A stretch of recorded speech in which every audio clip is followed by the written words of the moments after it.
Hey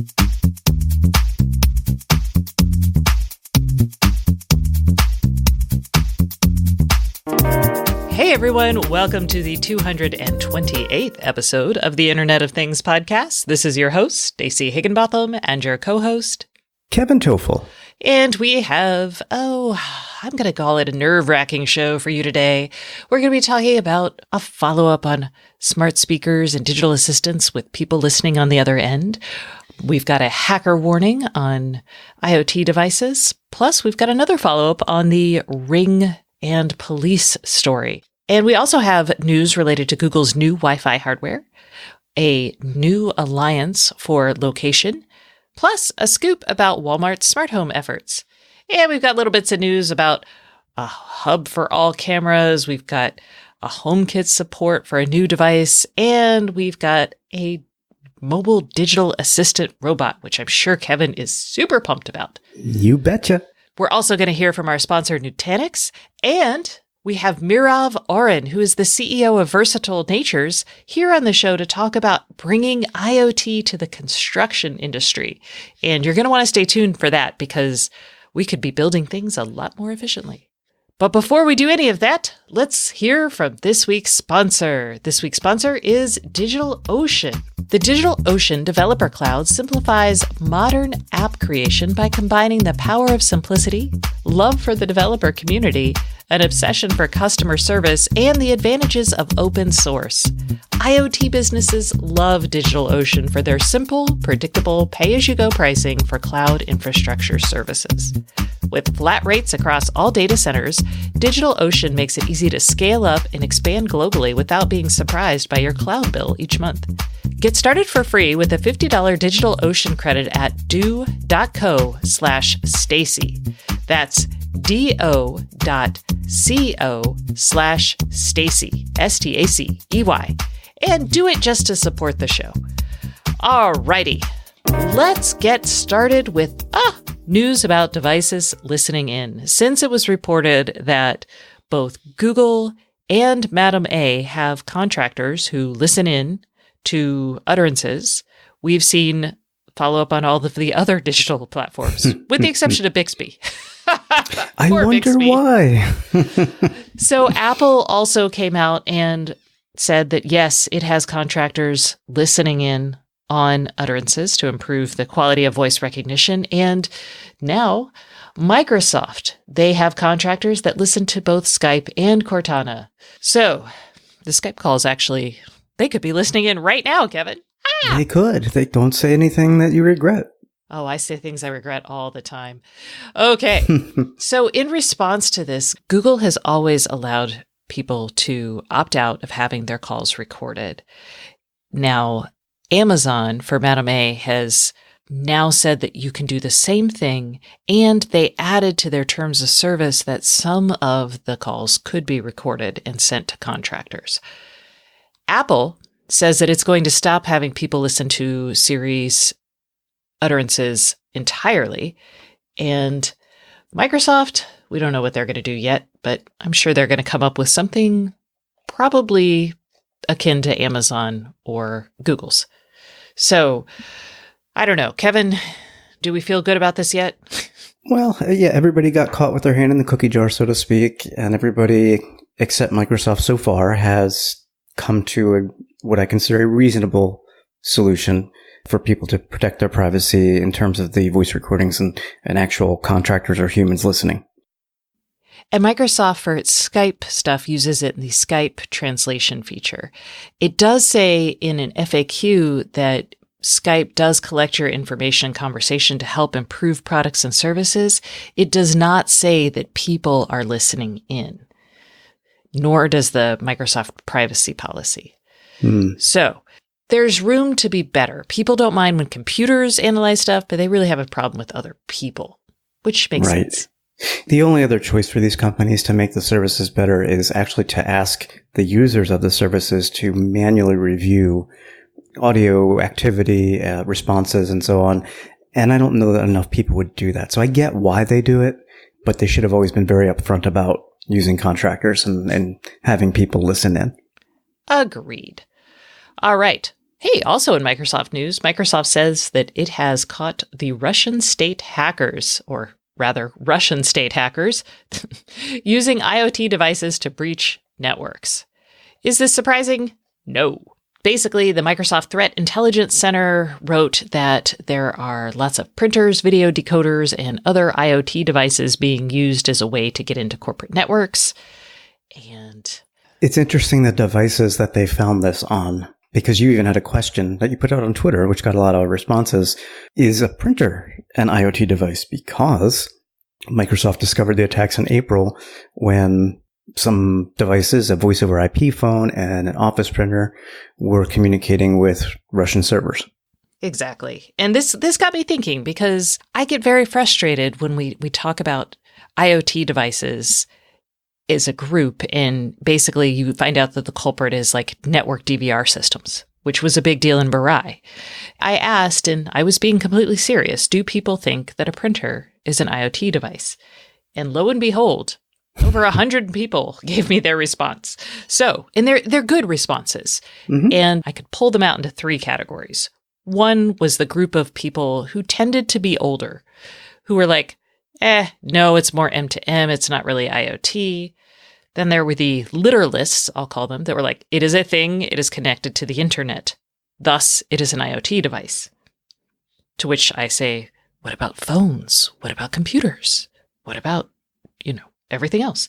And then the third group of people, who probably are closer to me, those people said, it is only an IoT device if it's connected to the internet, it has sensors, and then people use the sensor information to derive some business value.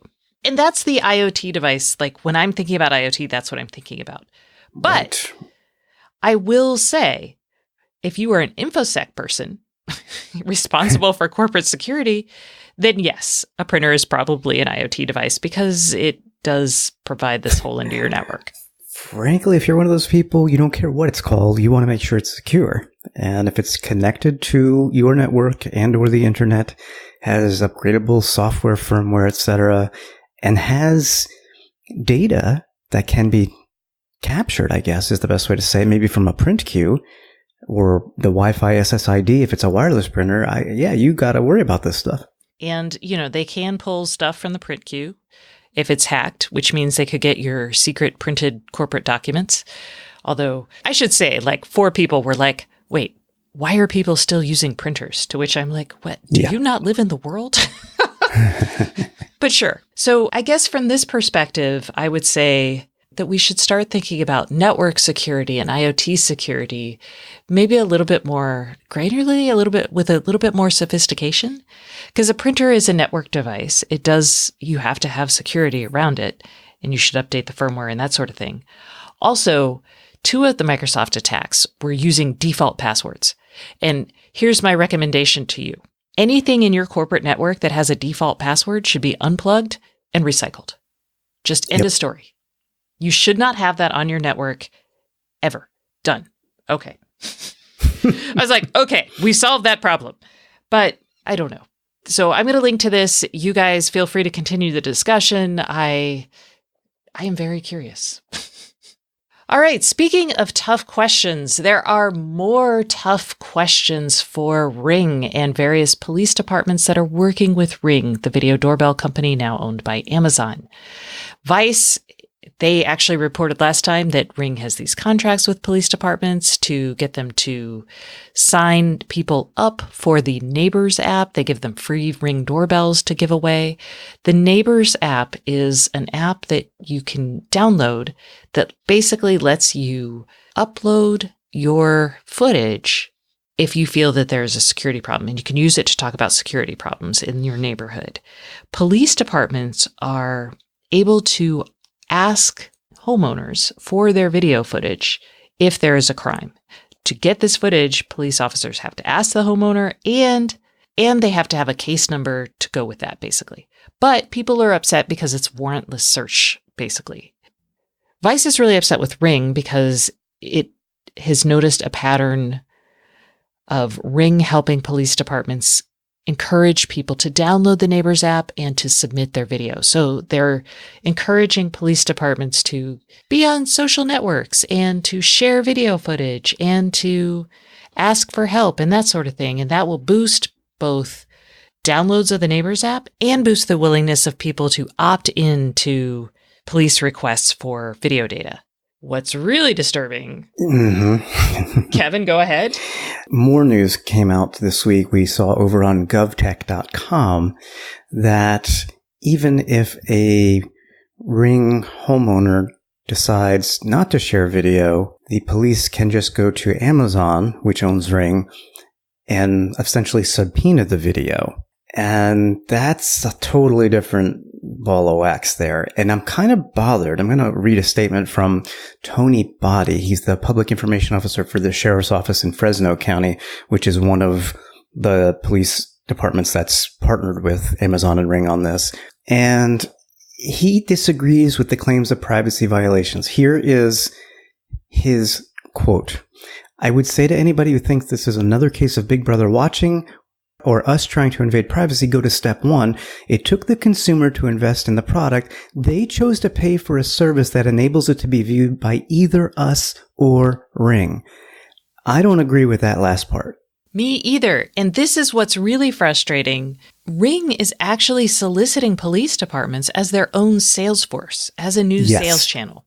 Yes. And so we've got this weird circular logic where you're like, hey, we're going to give you access to all of this video data if you get people to sign up for the app, and, you know, you can give away these doorbells and talk about it a lot. And then people will be like, oh, I trust my police department. I will totally buy this. So, and then they're like, well, yes, they did voluntarily buy this, but they bought it because their police department has been essentially selling it to them. Right. They're even getting incentives, the police departments, from Ring to sell it. So this sort of logic is not my favorite, and I don't like this. And this sort of thing is going to hurt IoT companies, and it's very subtle, and I don't like it. Yeah. And the other thing is, in this story, every time the word subpoena is mentioned, it's in quotes, which leads me to believe it's not a subpoena. I was going to say that. It isn't a subpoena. It's basically because somewhere else they talked about just requesting the data. Yeah, so we can just go to Amazon and get it. Yeah. They may, if they have a case number, Amazon may decide to give it to them. Is that even if they don't have a case number, is how I read it. And listen, I'm for this in general, this type of providing the information to the police. I mean, I actually did that when my car was hit. The video camera out front captured it. Basically, you could say it was a hit and run, but the person who hit it lives across the street, so they didn't run very far. But they disputed hitting my car, and I took the video and I provided it to the police. That's different to me than we can just go look at everybody's video. Exactly. And if you say no, they still have a recourse. It's not like we can still look at everybody's video. So then your recourse is Amazon. So before you buy a Ring doorbell, you may want to consider that the police have a back door, basically, to get to your video that is not really clearly explained. All right. I would agree. So we're not excited about that. We are excited about a story that Kevin scooped a while back. Tell us about it. Yeah, so I don't recall when exactly. Oh, I do, because it's right here, the story. April 3rd, and we talked about this on the podcast. I was trolling through the FCC database looking for new devices and found a device from Google that was certified for Wi-Fi, and it's called Mistral. That's the code name. It won't be called Mistral if and when it comes to market. But essentially, the code name Mistral lines up with Gale, and Gale is the current code name for the existing Google Wi-Fi products. So that led me to believe that this is going to be some type of mesh Wi-Fi device, at the very least, and possibly, only because the chipsets being used could even be, could have digital assistants built in, and maybe even a screen. We'll see what Google does. I suspect we'll see this device in October, presumably when Google has its hardware launch. 9to5 Google latched onto that this week with some more information on this, saying that it will support Wi-Fi 6. And I'm actually excited by this because There are some Wi-Fi 6 Chromebooks and other devices that are in the works right now, but they're useless from a Wi-Fi 6 perspective unless you have a Wi-Fi 6 router. So I've seen some pre-certified Wi-Fi 6 routers. So this leads me to believe that this will actually be a certified device, not a pre-certified device. Got it. Okay. Well, I am excited. Is that something you would want, though? I would. I wanted Google to actually bundle its digital assistant smart speaker stuff into Google Wi-Fi. And I still think that's what they're going to do here. But if they don't, even if they don't, I probably would upgrade my mesh Wi-Fi network. Yes. All right. Speaking of Wi-Fi, guess who might be getting into the Wi-Fi game? You'll never guess. Walmart. Actually, they won't be producing a router necessarily. They're looking at doing a bridge under its Project Franklin hardware group. So we found an FCC filing. Actually, our friend Yanko, who works at Variety, found it and sent it over. But he found a FCC filing for a Walmart Wi-Fi to Z-Wave bridge that will control a garage door opener. And this is fascinating to me. One, because I actually think a garage door opener type product is wonderful. I've even bought them for people who are not into IoT and they love it. So it's a nice little gateway drug or just a useful thing. I'm going to throw it in the useful thing category. But the FCC application was filed on behalf of Walmart by Project Franklin LLC. And if you're asking what the heck Project Franklin is, it is a consumer hardware startup inside Walmart's store number 8 building. Our friends over at The Spoon basically broke the story about Project Franklin all the way back in June, so not that long ago. And because it was making a frozen yogurt machine. And the idea behind this is that Walmart wants to have some sort of connected devices in the home that can collect consumer data, because they're looking at the data that Amazon is able to connect through all of its products with Madame A inside. And they're like, yeah, we need that. So stay tuned for more on that and for a possible launch of a Walmart garage door opener. Yay! Okay. And in other news, I can't do a creative segue here because it's really random. Last week, actually, it was Thursday, the day that the show went live, a new consortium launched called the FIRA Consortium. This was FIRA stands for Fine Ranging, and this is a consortium created by Assa Abloy, which is the lock company that owns Yale Locks and August, NXP Semiconductors, Samsung, and Bosch. So they created this to use ultra-wideband radio technology to locate objects in space. So, sort of like the new Bluetooth. yeah, like the new Bluetooth. So what's happening here is ultra-wideband. I covered this all the way back in 2000. This is how old this is. We were excited about it way back when because it allowed you to send a lot of data really fast, but very close. So you had to be nearby. You could send fat reams of data. The idea was going to be that it was going to be a wireless monitor solution. So you could stick your computer next to a bigger monitor and you wouldn't have to connect anything. Like the 60 gigahertz, Exactly. Which is very short range, but very, very fast, lots of data. Yes. So the folks at NXP are saying the technology never got a fair shake because Wi-Fi just got better and better. So we just didn't need it. And that's true. We didn't need it. So now they want to do it for finding locations. They're saying that Bluetooth accuracy right now is 2 meters. Now, they don't take into account the fact that Bluetooth has their latest version of Bluetooth that can actually do within a couple inches. But that's basically the area that this consortium is going to play in. I don't know. It's going to need a new radio.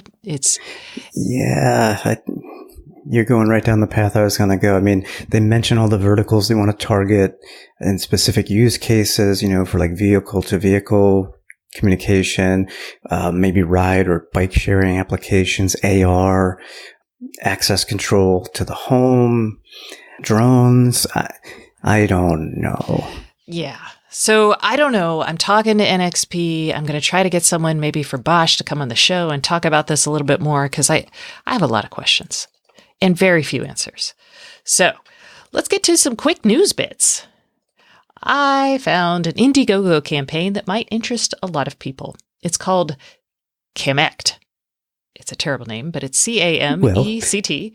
And Camera Connect. Exactly. It's a hub that allows you to connect a bunch of cameras and then you can monitor them anywhere. It works with most security brands. They're showing pictures of Arlo, what looks to be actually all security cameras look alike, but what looks to be a Nest Cam, maybe a Ring Cam. They say you can select just about any brand of camera, and they support over 50 brands, including Wyze, Nest, Arlo, and others. So the interesting thing is it lets you put your camera footage on the hub. They've got 1 terabyte of storage. There is a cloud option if you want it, but this way you don't have to work with weird clouds from other camera vendors. And I don't know, this is a neat product. I don't know how it works, but I am very interested in it.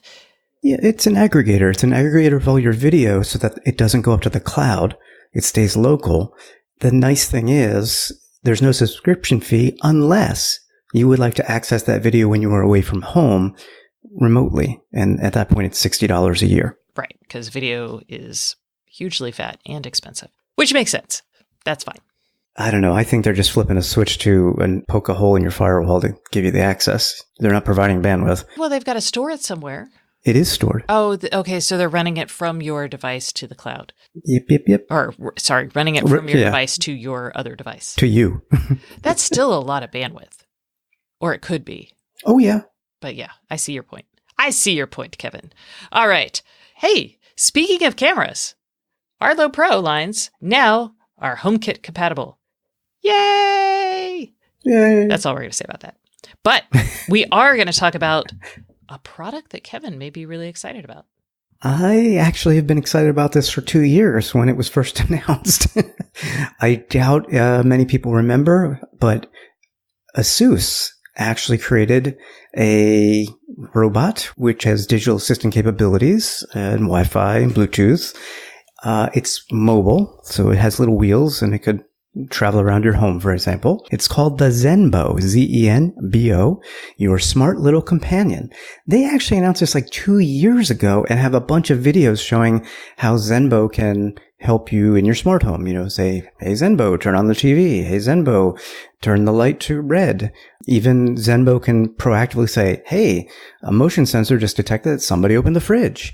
So there's this whole ecosystem play here with ASUS smart home products, but Zenbo never arrived. However, I just was, again, trolling the FCC database, and Zenbo was certified for use in the US, which typically leads to a product debut.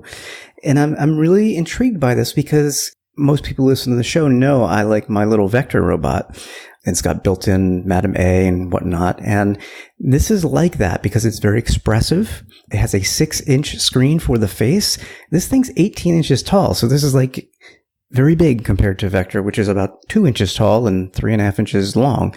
So there's cameras, there's microphones, there's speakers, connectivity. So I'm curious about Zenbo. Yeah. Well, even today, you were just telling me on your way to record the show that you're walking by and Vector was like, hey, Kevin, play with me. Yes, he recognized me. He heard me walk into the room, got off his little power station, did a little cheery face and waved, and then he recognized me and said, Kevin. So I played with him for a couple of minutes and was almost late to the show. Oh, I love the fact that there's this little robot that does that. Yep. All right. Do you think the Zenbo will be as cute as Anki? You know, they didn't work with Pixar like the Anki folks did for the expressions, but the videos kind of show promise to me. Okay.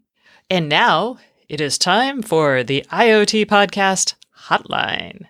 This is an exciting moment because it's the end of the month, or rather, it's the beginning of a new month, or we have a winner. That's the point. We have a winner. And from July. And we have Paul, who has now won a Schlage lock. So congratulations to you, Paul. Yay! And now it's time for the August contest. So if you want to win an ecobee Madam A connected light switch, boom, it's very exciting. You should call us and enter to win. You can call us at 512-623-7424, and we will possibly play your question on the air and answer it. But worst case scenario, you might win the Ecobee Switch. And remember, the IoT Podcast Hotline is sponsored by Affero. With the 5th largest IoT patent portfolio in the world, Affero provides a proven IoT platform that doesn't risk your brand. Affero customers have experienced as much as 80% reduction in time to market and 10x higher activation rates. Learn more at affero.io. Yay! And this week's question is from Jeff. So let's hear it. Hi, Stacy. Hi, Kevin. This is Jeff from New York. Again, love your show. I had a quick question. My son is really excited about learning about the weather. So I was wondering if there was a connected device. I've seen some of them in stores, but not connected, where you hook them up to your outdoors, where it can tell you what the weather's going to be, how much rain you're going to get. But someone told me that there might be a Wi-Fi or a connected device version that we can get. And also, on that note, is there a way to connect it to the Nest thermostat in order to make sure that it can adjust accordingly as well, depending on raising the AC or the heat? Appreciate it. Love your show once again, and have a great day. Take care. Bye-bye. Okay, Jeff, this is a great question and near and dear to my heart because I like weather. In fact, I have purchased many a weather station, although most of them were using proprietary wireless technology. So you'll find that in LaCrosse stuff, you'll find it in Davis stuff, you'll find it in a lot of weather stations ranging in quality. But because you want it to connect to Nest, and it sounds like you want it just to be connected in general, we came up with 2 options for you. One is the Netatmo weather station. And this is a product. Netatmo is a brand from France. It is owned by Legrand. It is a quality product. You can also buy just the indoor models, the outdoor models, and then you can buy a rain gauge and I can never say wind. Anemometer. An anemometer. For wind speed. For wind speed. And that whole package, if you want to get everything together, is $300. But Netatmo often does a sale. So keep an eye on that. Right. And if you don't want the rain gauge or the wind speed, you can actually just get the weather station, which is $180. Yeah, but if he's into weather, I feel like you want all of that. Oh, yeah. Well, you buy the weather station maybe for a birthday, and then you add on later at Christmas. Oh, that's true. And Netatmo often does sales. I oftentimes get like $20 off or even $40 off. So if you sign up via email, you might get something there. And this works with Madam A and also with If This Then That, which is how you would tie it into your Nest. Exactly. The other option is cheaper. It looks more like a traditional weather station, so it's way fun. This is the Ambient Weather WS2902A. Yeah. There's a lot rolls off the tongue. It does. There's a bunch of these. You could find them on Amazon. The company that makes it is called Ambient Weather. And basically the different models have things like the higher end models have solar power. So you may or may not want that, but you can see that. But the key, this is their base model. It's $170. And it looks like a weather station's. It's got the little wind cups that will spin around for your, and then I can say, Kevin. Anemometer. It's got a rain gauge. It is Wi-Fi connected. So this will connect to your Wi-Fi. It connects and sends its data up to Weather Underground. It also connects directly via IFT. So if you wanted to do your Nest, you would actually tie this weather station or the Netatmo. You would set an IFT recipe that says, hey, if the weather hits 90 degrees, turn on Nest to 80 degrees. Probably colder. Probably. But I don't know where you live. So that's how you would do this. And those are the options. They both work with Madam A and IF, so I don't think you can go wrong. You actually could seem to get a little bit more information from the ambient weather ones, such as UV and heat index and dew point and all that. So it depends on how into weather you really are.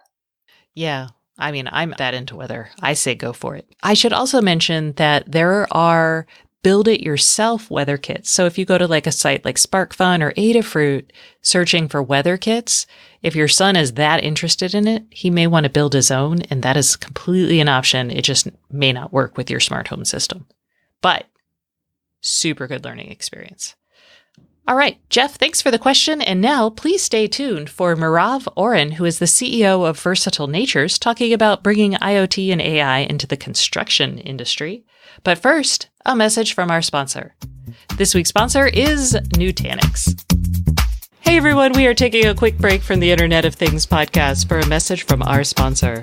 This week's sponsor is Nutanix, and I have Sachin Vagani here. So, Sachin, I associate Nutanix with hyper-converged infrastructure, but what is it specifically that you guys offer in the Internet of Things? Stacy, we've created an IoT application platform. It is called Xi IoT, and specifically, it's an edge computing offering that allows users to deploy modern IoT applications at the edge. It lets them manage these applications literally at planet scale from a central point of control. And last but not the least, it enables users to do data processing across the edge in the cloud for IoT use cases. This week, let's talk about 5G and IoT. There's so much talk about that. So what do you make of all of it? 5G and IoT is fascinating because we see a potential inversion of the last mile problem. With 5G, we think we'll see so much bandwidth between the user and the base station that the bandwidth between the base station and the cloud is going to be the limiting factor. That opens up an immense opportunity for telecom providers to provide the equivalent of AWS on the 5G edge to power new applications around AR, VR, and so on. And so we, as Nutanix, are helping some of these telecom operators stand up that platform as a service layer on the 5G edge. And IoT tends to be an overwhelming undertaking. Are there ways to make IoT projects more accessible and successful across a wide range of customers? Indeed, it is overwhelming. You need to put together so many moving parts to even build a prototype and then think about topics like security and scale and data management to take it to production. And so what we have done is we've created this concept called IoT Application Library, where we enable ISVs and SIs to create end-to-end IoT applications and librify them, just like how we would librify a database into an installer. And so the net effect is users can instantiate end-to-end IoT applications, just like how they install databases today. We want to make IoT as accessible as a smartphone app is today. And to do that, we want to solve two problems. One, we want to dramatically reduce the number of vendors and the number of moving parts that a customer needs to deal with to bring together an end-to-end IoT solution. And we at Nutanix do this through a concept called the IoT App Library. And number two, we want to enable end users to instantiate dramatically impactful and complicated IoT applications end-to-end, all the way from sensors to the edge to the cloud in one click. Excellent. And if people want to find out more about Nutanix, where should they go? Stacy, I'd like to invite your listeners to come visit us at nutanix.com/IoT and sign up for a free trial.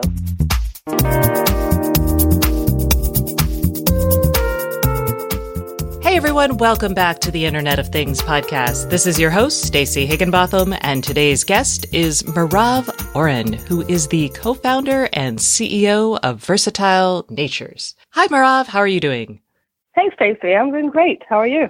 Excellent. So I'm excited. As I told you guys before, we're going to be talking about the construction industry and IoT there today. So Merav, why don't you kick us off and tell us what it is that you guys are doing at Versatile Natures?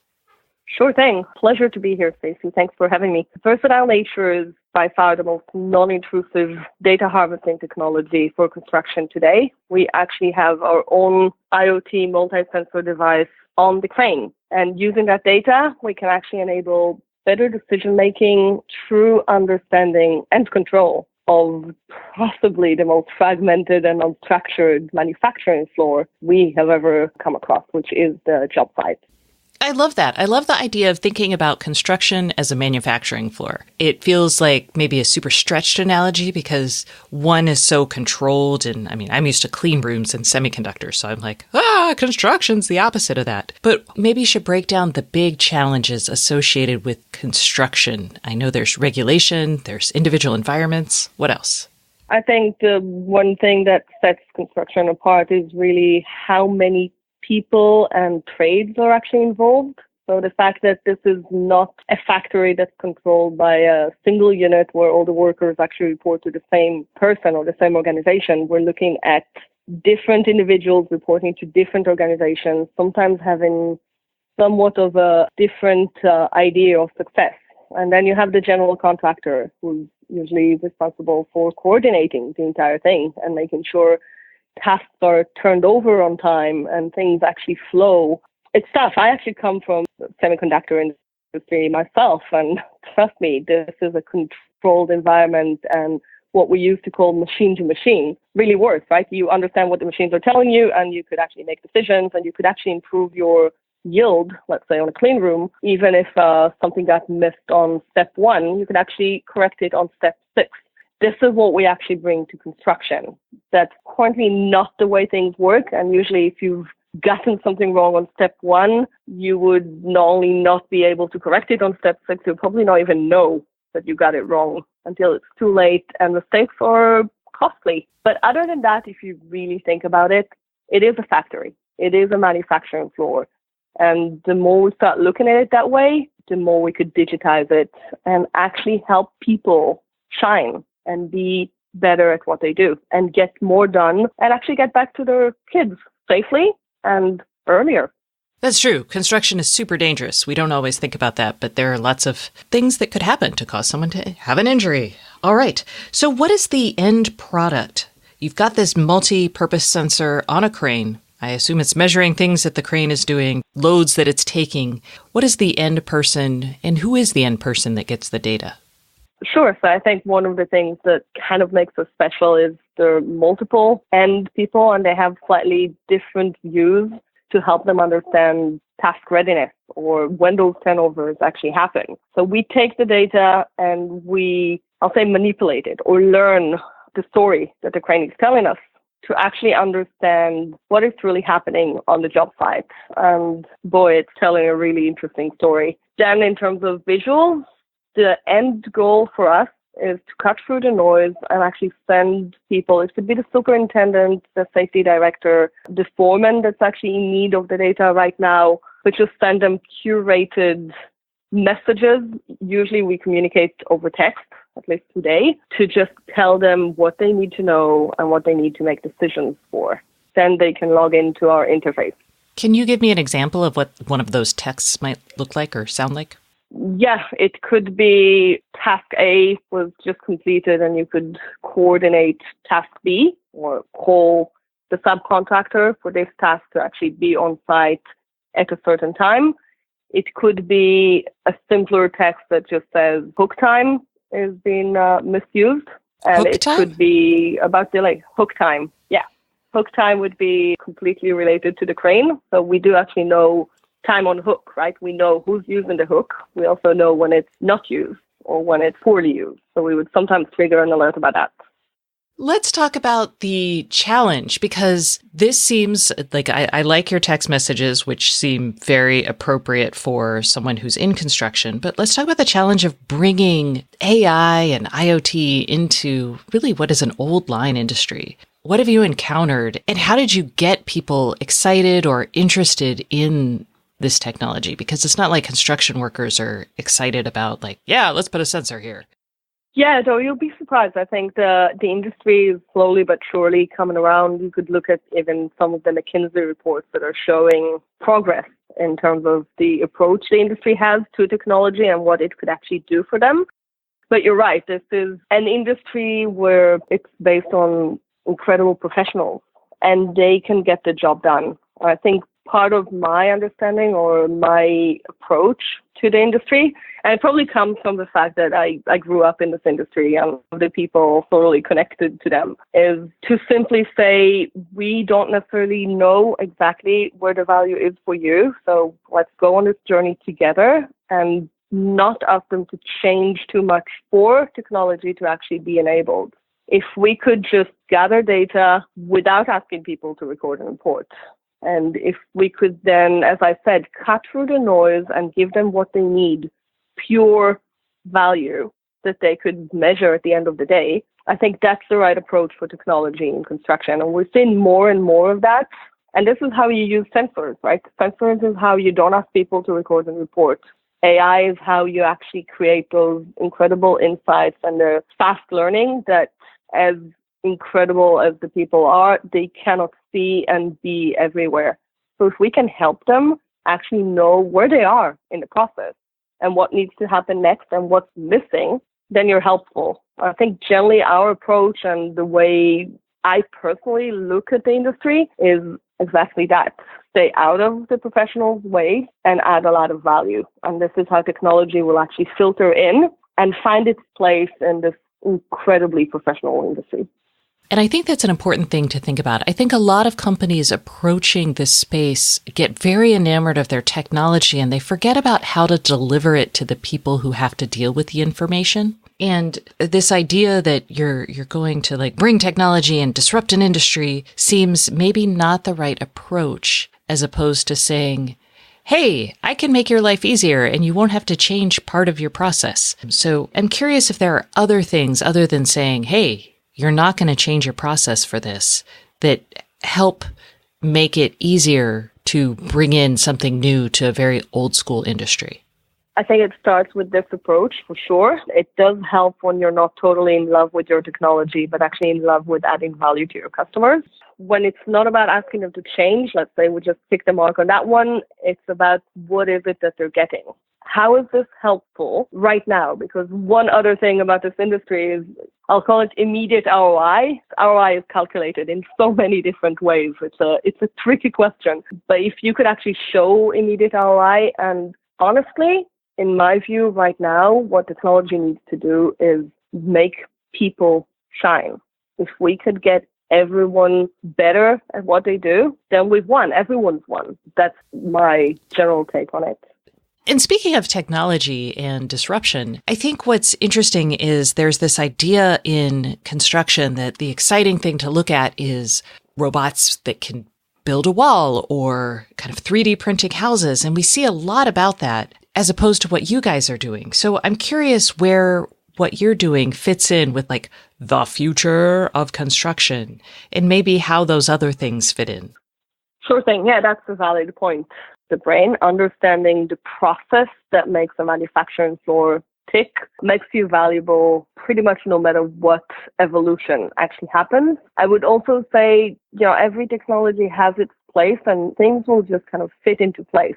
Right now, empowering people, making everyone do more at just about the same time with the same resources is, I think, where technology on all its kind of shades and colors should go, definitely where we're going. Empowering is a good place to start. We do see an issue in construction where it comes to kind of recruiting new manpower into the industry, and I think technology has a role to play there too.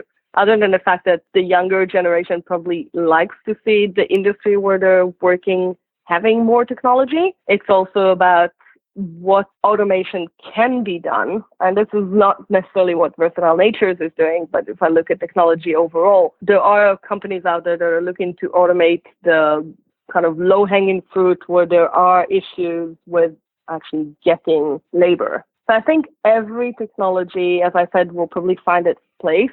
Being the brains behind it all and extremely supportive to the people is what we pride ourselves about. And that makes sense. And I do think we're going to see an interesting shift in the next few years in the workforce as we bring more AI in. Most companies I talk to, they want to hire people who are able to make decisions based on having access to more data. And that means we're going to see hopefully more skilled workers and workers that are trained up to deal with this sort of thing individually at companies. The one thing I would agree with you is the daily non-skilled, non-trained people that are sometimes there just to cover, I guess, for the shortage in labor. This is, I think, where, safety has a bigger risk, right? If it's not the skilled people, if it's not the professionals that have been doing this for years, those are the ones that I would be afraid of and would either train to be professionals or call on technology to help solve that problem. Again, from a safety standpoint, for sure. And hopefully by saving money in terms of preventing delays or things like that, you could actually pay these people. Because I know part of it is just, hey, having some cheap labor around is always lovely, but skilled labor is more expensive. So maybe that's where the costs start matching up. Let's talk about how you do this, because you've got this multi-purpose sensor. I know I've talked to other companies who are trying to add intelligence to the construction industry, and they're using lots of cameras. And I even just did an interview just a few weeks ago with someone actually in the chip industry, and they were talking about how cameras are the most relevant IoT sensor and everyone should be using them. And I think you have a little bit of a different opinion here. So I'd love to hear your take on cameras as part of the industrial IoT and how you're using them and maybe why you're relying on other sensors. Sure thing. I guess I have a different or slightly different take on this. I think cameras are amazing. We do utilize the camera, but it has a specific role to play rather than being the sole source of data. I think when it comes to feeding AI systems, when you're using visual recognition techniques only, it just takes longer to learn and much, much longer to add value. Well, our approach with a multi-sensor direction is we have so much to use in terms of data long before we even look at the camera. And that enables a dramatically faster learning where it comes to AI and machine learning. We could probably do things 10 times faster. So it's a different approach. But I think when you start utilizing more than just cameras is when you could drive higher value to your customers faster. Not disregarding cameras at all. We do actually use a camera, as I said. I just don't think as a sole sensor, it is as incredibly valuable as some people would argue.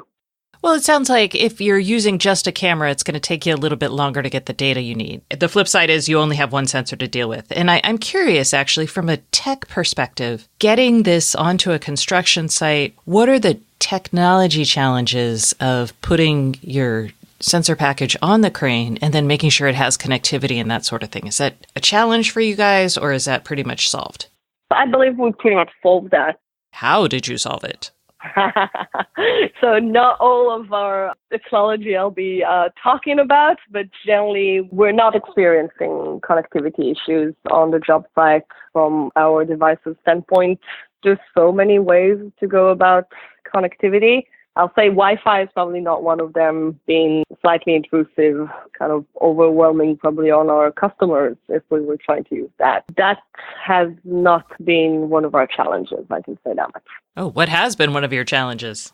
We've had plenty, just as, again, we're talking about a challenging industry with, harsh conditions, making sure you actually have the robustness that you need to actually face the challenges of a job site is one thing that we had to tackle extremely early. And just getting this to be, I guess, a part of the view, something that people don't look up and say, what is that? It probably takes less than a day now for this to just be standard on a job site, getting absolutely no special attention. Oh, okay. Making it just that was a challenge. Got it. Let's end by talking about the future of construction. So let's visit a job site in, 5 years and then maybe 10 years. I don't know. Pick your favorite time frame and tell me what you think or how you think this is going to operate, from the people that are involved all the way to the sensors or cameras, whatever, robots, and the types of information that are going to be conveyed to the people. Oh, wow. Probably 10, more than 5 years. Those things are rapidly advancing. I have said before, I'll probably say again, I view the job site as a future almost Intel clean room, and you would laugh, right? That's the furthest apart right now than possible, but more of data flowing, continuous turnover of tasks and jobs, people empowered to make decisions on the fly because they'll actually have access to the data, and overall process control on manufacturing. So if you think about production control and process control, I'll dare say advanced process control is where this manufacturing floor go. And same amount of people, just getting a lot more done. The industry needs to actually address a growing demand. So if we could use the exact same number of resources to double the productivity, that would be an incredible achievement. I think a lot of people in the industry would agree with me that we will not see fewer people or fewer resources. We'll just see dramatically improved productivity. Yeah, I'll stick to the clean room analogy in terms of how data flows and how decisions are being made and the ability to actually control production. I accept that analogy. As a former chip reporter, I embrace it. All right. Well, Merav, thank you so much for coming on the show this week. I really appreciate it. Thanks for having me, Stacey. It was fun. Always happy to be here. That's it for this week. Thanks so much for listening. And remember, if you'd like more IoT news, sign up for my newsletter at stacyoniot.com. We'll see you next week.